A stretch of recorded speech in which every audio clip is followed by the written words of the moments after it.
Hi everyone, I'm here with Dian Alyan, CEO and founder at GiveLight Foundation.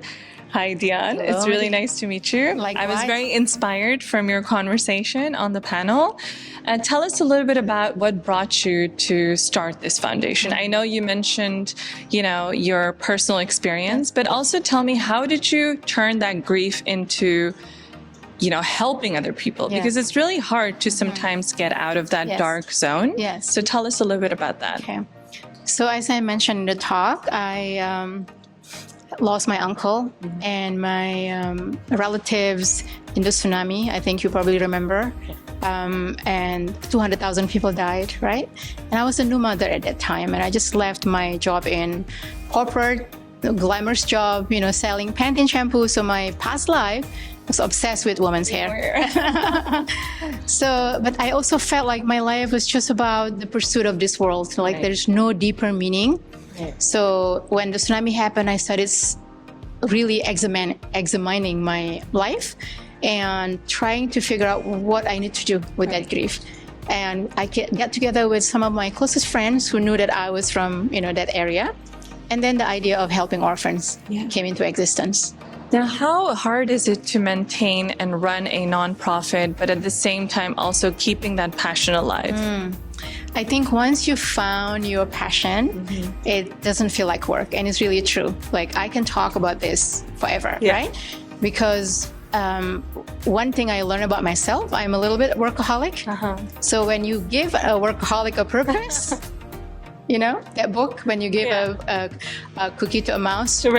Right? So I felt like, yes, there are challenges, but it's also about making choices, sacrifice, right? For example, I haven't watched TV in 20 years and I don't feel like I'm missing anything, right? And once you see the impact in the children, and imagine 1,000 children calling you mother, like that is just the greatest reward for me. And when I spend time, for example, I mentioned I was in Pakistan with Mere Pyari Bache. Did I say it correctly? Mere Pyari Bache. And it's just amazing. They are so beautiful. Like, for example, this girl, Zulekha, 4 years old, the cutest, soft smile. And then you ask, what do you want to become? And she goes, I want to become a policewoman. Oh, I love that. So I think interaction with the children, although I can't go see them all the time, we have Zoom calls. I Zoom calls with my kids who are in college already, right? I have 6 students who are now in college, in law school, mechanical engineering. So they are bright and they are full of potential. And 27 of our children from the first home in Indonesia have graduated from college. Wow, that's amazing. Yeah. Last question for you. Now, how do you empower women in those countries to do more like women equality? Like how can you help people, or how can you help women or children that they're not less equal to young men? Yeah, I never even brought up into that conversation, right? So for example, when I go to the homes, boys and girls, give them everything the same. I said, you could be same attention, same love, same challenges. So I am big on competition. So when I go home, I say, let's do a speech competition. Let's do Quran competition. Let's do sport competition. So we never felt like there is any disparity between gender because you give them equally. And I'm the oldest in my family. My father never, discouraged me from studying. In fact, he goes, go to America, go, find your place in the world. So I think by showing that example to them that I am a woman and I found my way in America, I said, you can do the same.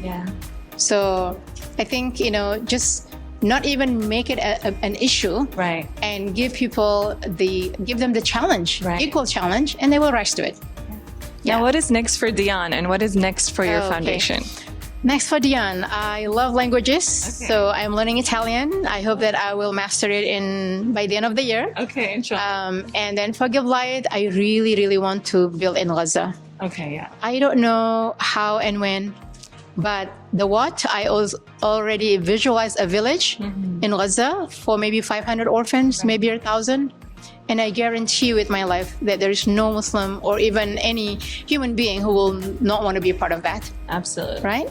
So please, and then of course, Pakistan, I want 1,000 orphans in Pakistan, and you will help me. Yes, inshallah. Well, thank you so much. Thank you for having me. Take care. Okay, bye-bye now.